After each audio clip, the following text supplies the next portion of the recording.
Welcome to the Virtual CPA Success Show, where we're 100% focused on helping service-based businesses achieve success. Are you a business owner interested in learning how to scale your business? Has your business reached over $1 million in annual revenue?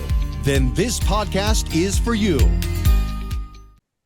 So I'd like to welcome everybody to the show. I've got a great guest here, JP Holecka from PowerShifter Digital. And PowerShifter Digital, significant AI is what we're going to be talking about. All AI and all AI. So we're hopefully get your fill from AI from this conversation. Looking forward to it. Joey, welcome to the show as well. It seems like you and I are becoming tandem partners here and kicking Jamie out of the arena there, huh?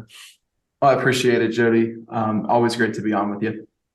Yep. So let's go ahead and kick it over to JP. JP, could you give us a quick introduction of yourself, and we'll kind of take it from there? Sure thing. I'm JP Holecka. I'm the CEO and founder of PowerShifter Digital here in Vancouver, Canada, where we specialize in all things digital, from mobile apps, web apps, websites, all that good stuff. Mostly on the design and build front, not so much on marketing and strategy, that aspect of things. And I've been researching generative AI specifically, which I think is probably got the biggest spotlight in the last 12 months. And I've been sharing what I've been learning. I feel like I'm just slightly ahead. It's hard to stay ahead. I was ahead yesterday when I got up, but we'll see today. Stay ahead and get the news out to agencies around how this might impact them from an opportunity perspective, and or whether or not there's some threats as well within there. Yeah, it's kind of scary, right? Because I was just at a digital conference. They were talking about how AI is going to put people out of work. That was the big thing, put digital marketers out of work, which I completely disagree with. I think it's going to really enhance things, but I would love to get your opinion on that one there. Is it going to put everybody out of work? I think that there is a large group of people. I think what I've been writing about recently is that within 2 years, outside of, I would say, employment law or employment regulation, existing union contracts and the time left on those contracts, and I guess ethics and morality, the only things really, the three things that are going to stop unemployment on one side of the coin from happening in a lot of areas that I don't think anyone really expected it this quickly. And however, on the flip side, there's opportunity, but I think that jobs will be reduced. I think agencies will be working with less people, getting more done, and I think a lot more will be taken in-house as well. That would have typically gone to agencies lower on the value chain. So overall, you do believe that, hey, the AI is going to reduce the workload from agencies, and they will not have to have as many people on the team in order to accomplish the almighty, basically revenue number that they need to hit. Yeah, I think in every department, for the most part, across the board, from what I've been experimenting with. Yeah. So what are the positives there? So wasn't expecting that one. So what are the positives? What are the positives?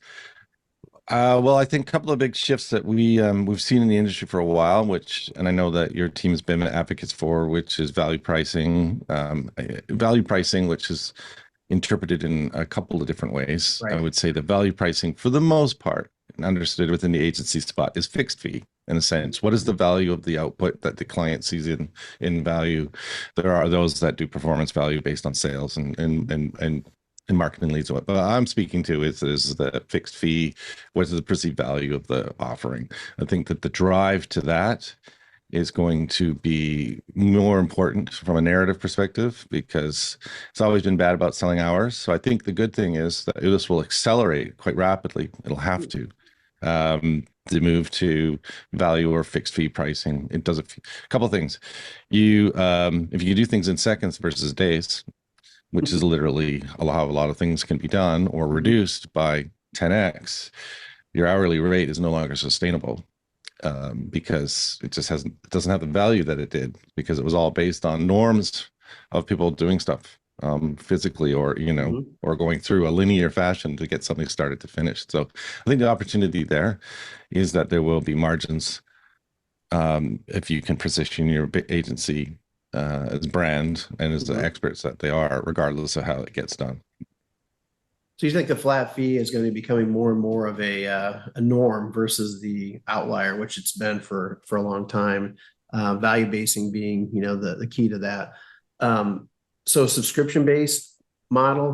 What's your thought? What's your thought on that? Now that they're getting rid of the hours, is subscription based going to be becoming more and more of a norm as well? We've been doing it since 2007. And very successful in an industry that was completely against it, completely frowned upon it. It was looked as not being even ethical at the time, and in reality, it's becoming more and more and more of a norm. Going to the creative agency space, I've always said, hey, if anybody can crack that nut, man, you could really make a huge dent in the industry. Do you think subscription based is going to be? Please tell me yes. Please tell me yes. I think you and I are aligned on that. I've been saying it's that subscriptions are going to be a thing for agencies for a certain part of productization for many years. I will say that I think it's been a harder sell client side than maybe it has been for agencies to understand what it means for businesses like Summit. I think it all depends on the interpretation as well. Sure. A subscription is whether you use it or lose it, in my view, more of a model like a Netflix, which those things don't roll over. It can be just another name or nomenclature for retainer, which I don't care for. Right. But honestly, you're getting a certain amount a month, you're drawing against it. A lot of people will think, well, that's just a subscription, but I think it's a bit more nuanced than that, which is you get a fee, you got to use the hours, or you don't, or use the services or the productization of that. So I think that I think it's overdue.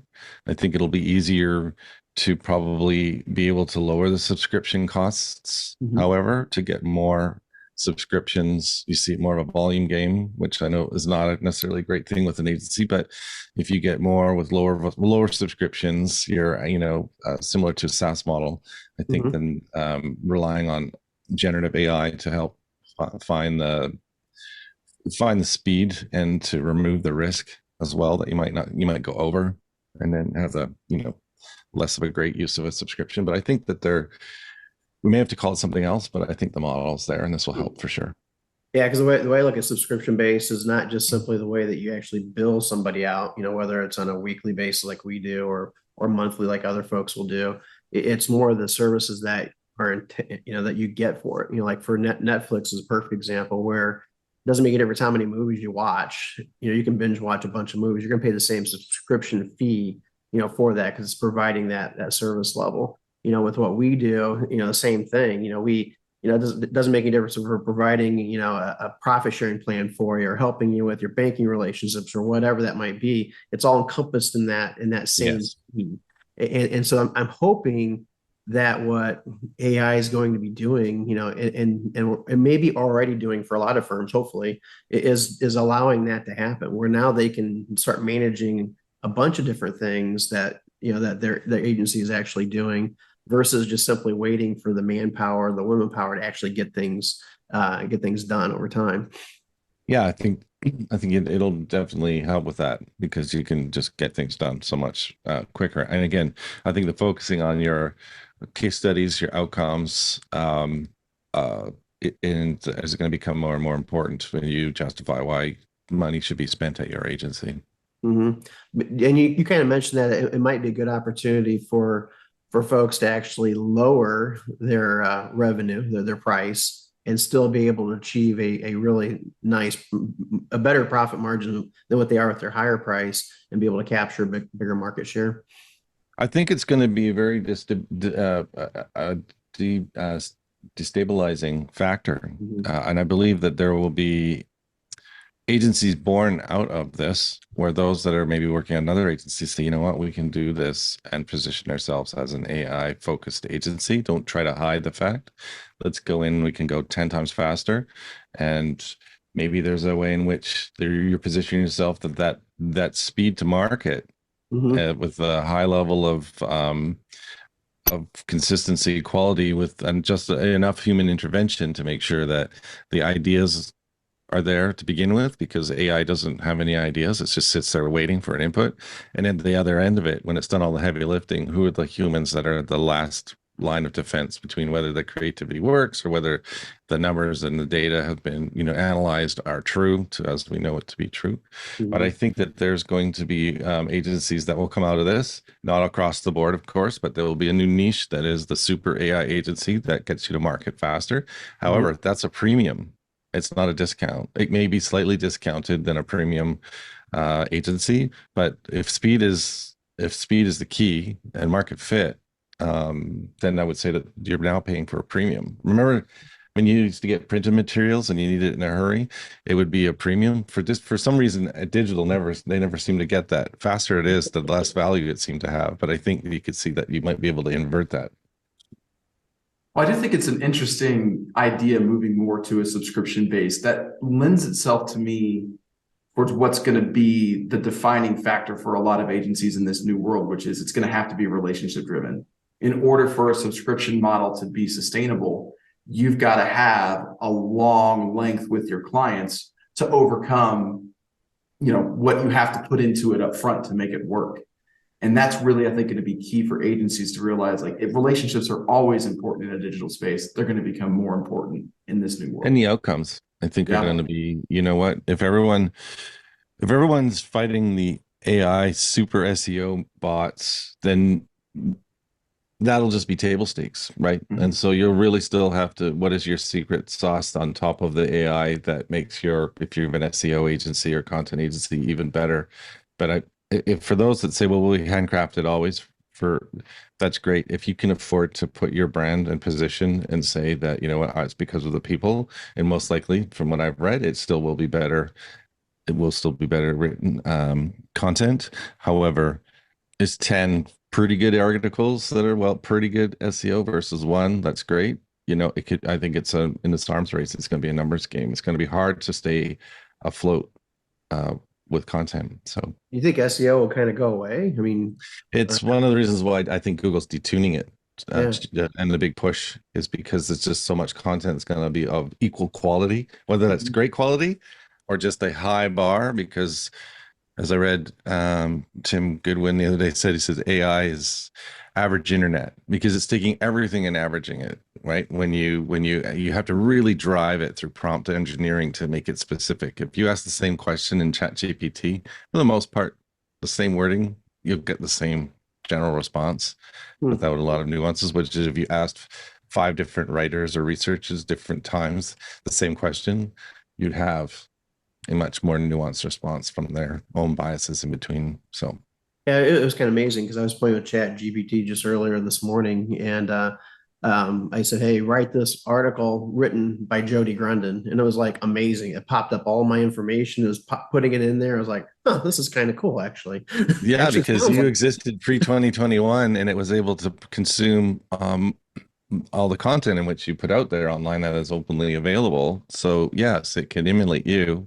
You can also feed GPT in each one of those sessions content that you want it to learn, a mini model, as it were.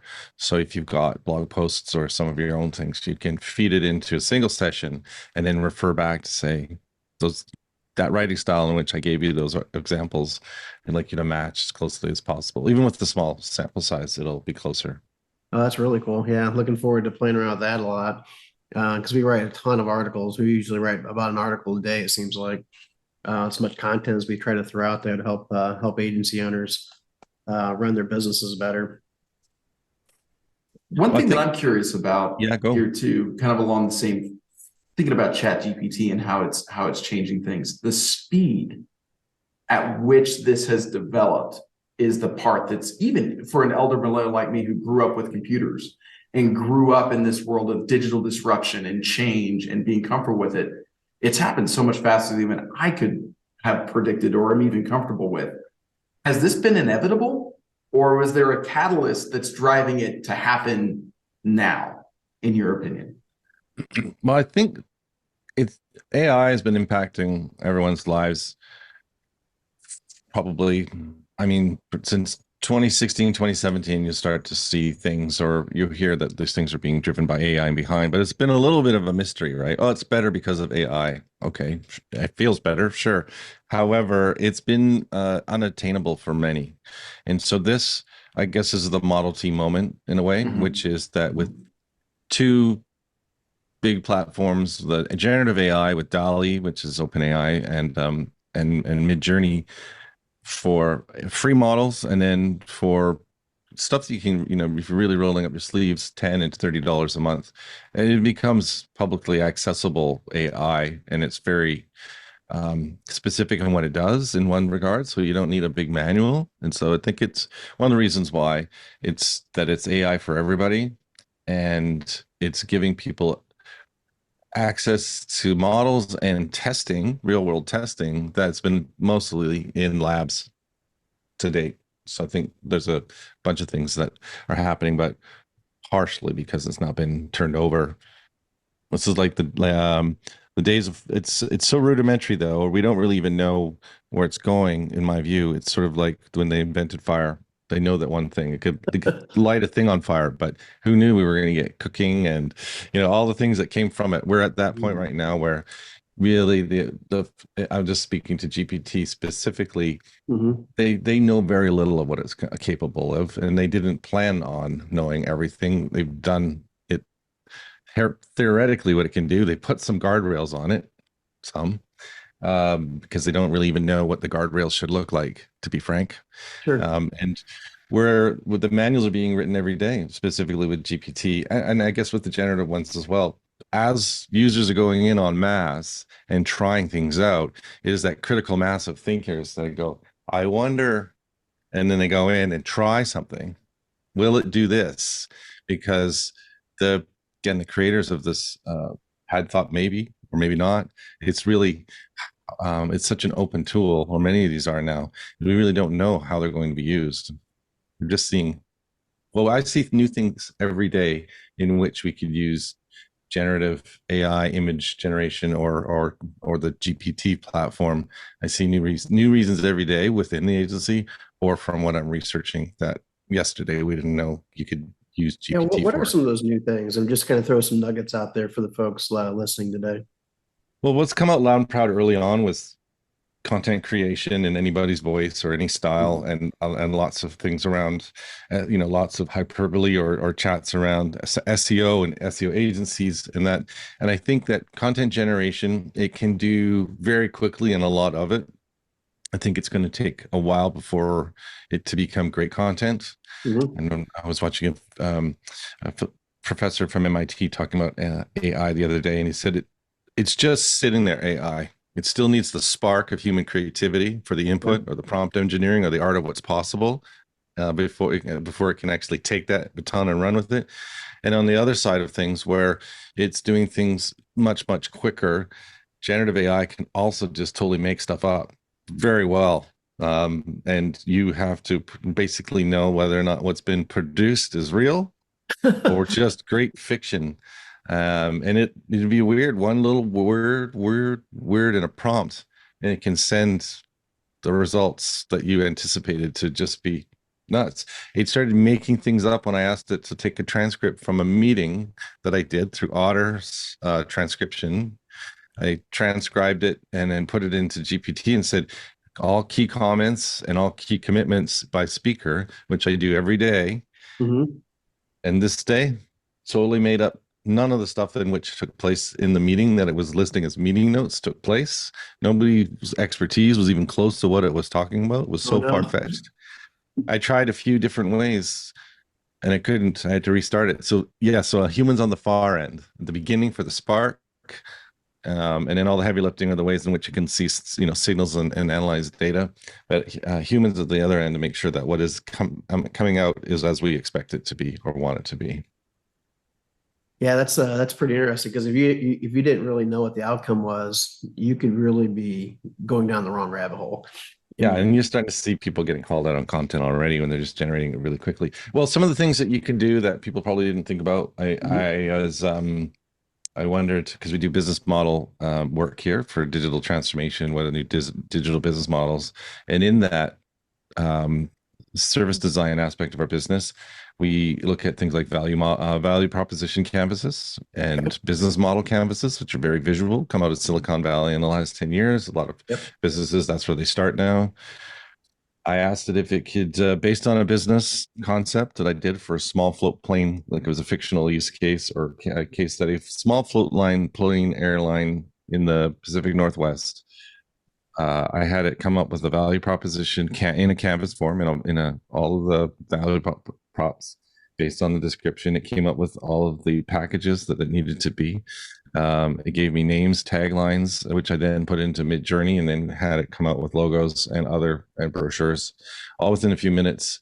And it was the business model canvas and the business value proposition canvas in a table that I looked at and said, it's definitely very close. Let's call it 80% of if you're doing business model work, then you can go and do the sweetening on top. But it gets all of the regular stuff out of the way that arduously you'd put in. That's one thing. Again, we're just trying to figure what's working, what isn't. I put in a job description from two of our jobs, and I asked if there was any biases, any type of biases whatsoever. Really? We wanted it to be, and it listed that ours was very gender and racial bias neutral, which is great because we've been working on that already. But it quickly came out and found some things that we might not even considered biases, which is the location, because it's not a remote working location. So there might be some biases for those outside of the.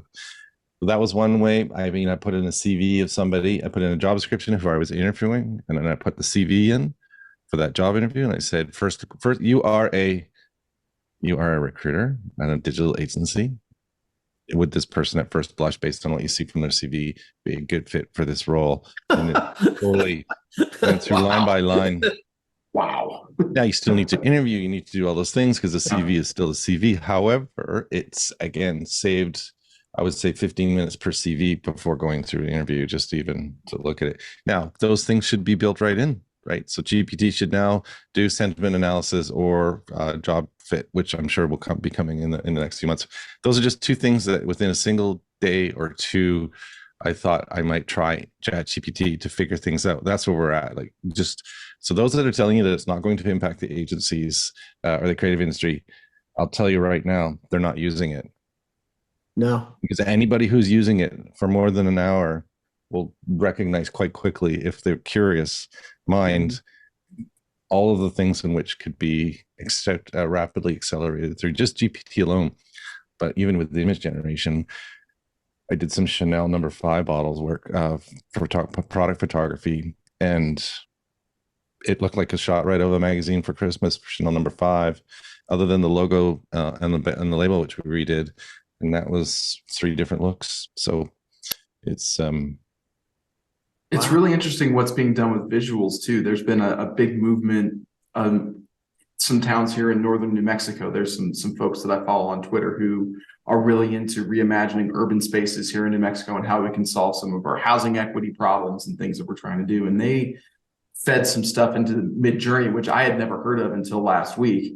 And it was creating some incredible visuals fitting the Taos Pueblo style with reimagined multifamily homes and mixed use spaces. And it is kind of funny. They haven't figured out logos yet. And like some of the restaurant names and names on the buildings are kind of funny, but the vibe and the gist of what they're going for is inherent. It looks like artist renderings from an architecture firm. It's incredible what people are doing with it. It's shocking and how radically it's changing. So if you look at it, I would have said 2 months ago that the photography, illustration, and whatnot, those jobs are safe. Since the release of Midjourney 5, within the last 2 weeks, I would say that we're months away. You can even now, if you're doing I would say for blogs or lower end production, internal in-house work, I think AI is starting to already replace in-house images for blog posts and whatnot, or internal graphics. You're going to start to see where writing's not such a big thing, or the 6 fingers are okay, because Midjourney can't count. But even those are getting better. So I would say that where I would have said that it was great for production art or concept art a few months ago, you're within a year, and some are probably already using it now for final production work. And so you can see that that's replacing potentially photographers. And I did some Mercedes-Benz photography on the coast of California, and I'll send you some of these after for product photography as well.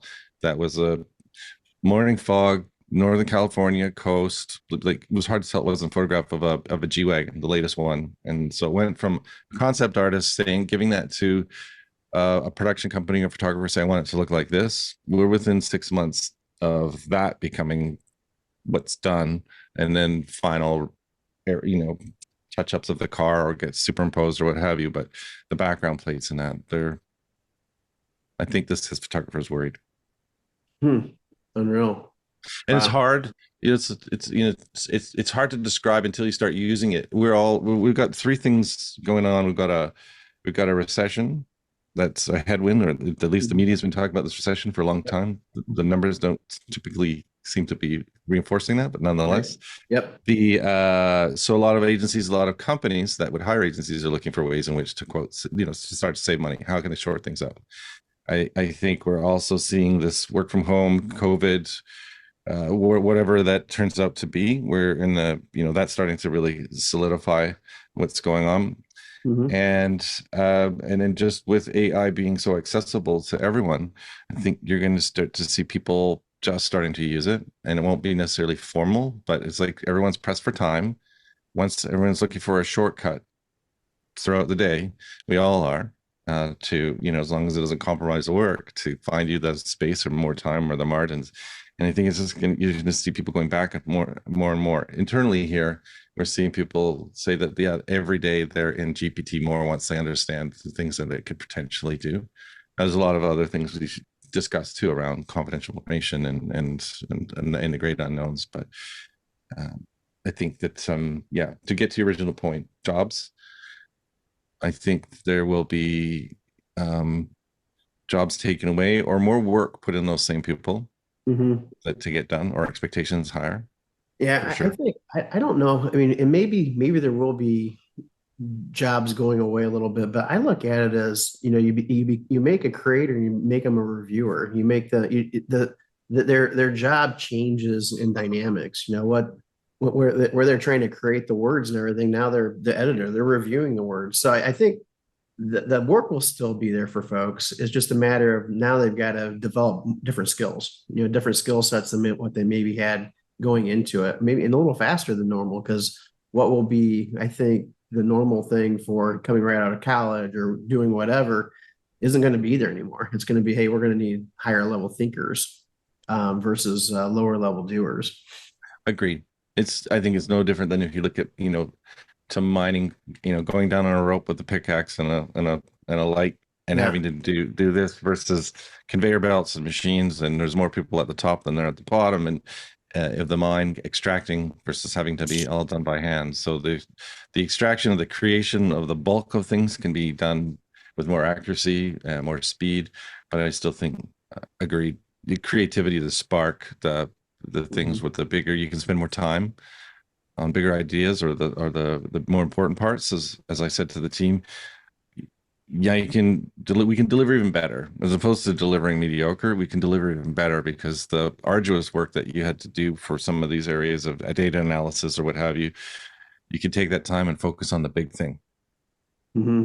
Yeah, JP, we could talk about this forever. I mean, this is an exciting topic, but it's come down to where Joey is going to present the question of the podcast here. So, Joey, let's hear this. We kind of warned JP earlier about what this could potentially be, and so Joey, go ahead and spring it on us. Yeah. So I whenever I think about technology change, I always feel like science fiction is trying to warn us not to do this, and we can't get out of our own way. So the question of the day, if you can think of one off the top of your head, what's your favorite science fiction movie, and how are there any lessons that we need to take from it with relation to where we're going with AI? Well, I think like many, especially my age, Star Wars would be definitely it was in there. We've got a big Star Wars contingent here at the agency, and it's been a big part of my life. So I think just beware of the dark side. Yeah. always well intentioned, but there's a light side and a dark side, and I think as long as we take that there's a balance between the things that AI is doing for good versus what it could potentially do on the negative, then I'd say beware of the dark side. Yeah, no, I have to agree with you. Star Wars was definitely, when we grew up, I think we probably grew up in the same era there. It was the thing. It was, something you couldn't wait to watch the next one coming out and the next one. And with good versus evil, everything going on there, I agree. I'm going to take a switch there. I'm going to say Star Trek. It's Yes. also there, just from the beam me up, right there on your chest to all the AI that they talked about way back when. It's amazing that we looked at that as science fiction a long time ago, 10 years ago, and could never happen, to something that is going to become a reality, if not already a reality, which is amazing. And I think you're right. It's just a matter of, can we make sure that we harness it and use it for the right things, is what's going to be, I think, the true test of where we're going to go going forward. Not necessarily can we create it, it's how can we make sure that we harness it, good versus evil, in the same manner that you mentioned with Star Wars. So Joey, go ahead. Tell us what yours was. I know you're so young; it's probably something over the last 5 years. But it's a throwback, but it's a remake. I got really into the new Dune movie that came out a couple of years ago, which I thought was fantastic. Visually was great. Lots of Star Wars vibes there. You can see where Lucas maybe took a little bit of stuff from Dune. That's a different podcast. However, we could spend 30 minutes talking about that. The thing that I think about with AI, and I think back to another movie, it wasn't science fiction, but it was The Imitation Game, talking about Alan Turing creating his first machine and cracking the Enigma code. We've been building towards this for a long time. We call it the Turing test, right? The one thing that's going to prove what we've been trying to get at for almost 100 years at this point, which is, how do we create a computer that thinks and acts and talks like a human? And I just always wonder if we're going to be the architects of our own demise, and we're going to find out that, on our tombstone as humans, it's going to say we were our own worst enemy and we couldn't get out of our own way. And I just want us to, it's a great tool. I think it's a great opportunity to have everybody elevate and get better and solve some of our big societal problems that we're trying to solve. I just hope we do so responsibly, and we do so without greed, so that, like Dune, we're not exploiting the earth, we're taking care of it and living harmoniously with it. Oh, I love it, man. You should be a poet, man. Did you get that on AI, or did you say that yourself? Oh, I typed it in the chat GPT about 10 minutes ago. Make me look smart, waxing and waning around how Dune and AI parallels in the future will be like. Yes, exactly. I think that it all, there are, regardless of technology advancements, and there are many, and this is one of many that brought us here today. At the end of the day, whether it's analog or whether it's technology, it all comes down to ethics, right? What is ethical, regardless of the tool or the people? If the intent behind anything, whether it's technology or analog, is not a good intent, it's going to stay that way. With a few behind me is lots of AI generated art that I've done for the last year, and I've had printed along with actual analog photographs. And some people said, well, it looks like if some of that art feels familiar to others, or could look like a Warhol and whatnot, what do you say to that? And I said, well, that's the difference. If I choose to get AI to generate a Warhol type picture to put up on my wall, or to go sell it, that's an ethics thing, because you can still buy Warhol knockoffs that are being created in factories by people for working for 5 cents an hour, that are being shipped onto freighters. And again, it's just analog, and it's the intent behind it. And if the ethics are on our side, we will harness it for good, I believe. No, sounds great. Well, ending on that, JP, how could our viewers get a hold of you if they want to reach out to you about this or any other topic? I've been doing a few more talks. Powershifter.com is where my agency, or jpiddy is .com, JAYPIDD.y is my blog. You can get me there, but I also write a lot about AI, and as well as agency stuff on the impacts thereof. Well, JP, it's been great. Appreciate you stopping by today. The time flew by very quick. I think we even went over a little bit there, but it seemed super quick. So JP with Power Shifter Digital, thank you very much for joining us today. No problem. Thank you. Enjoy this podcast? Visit our website at summitcpa.net to get more tips and strategies for achieving business success. We're here to be a resource in this ever-changing industry.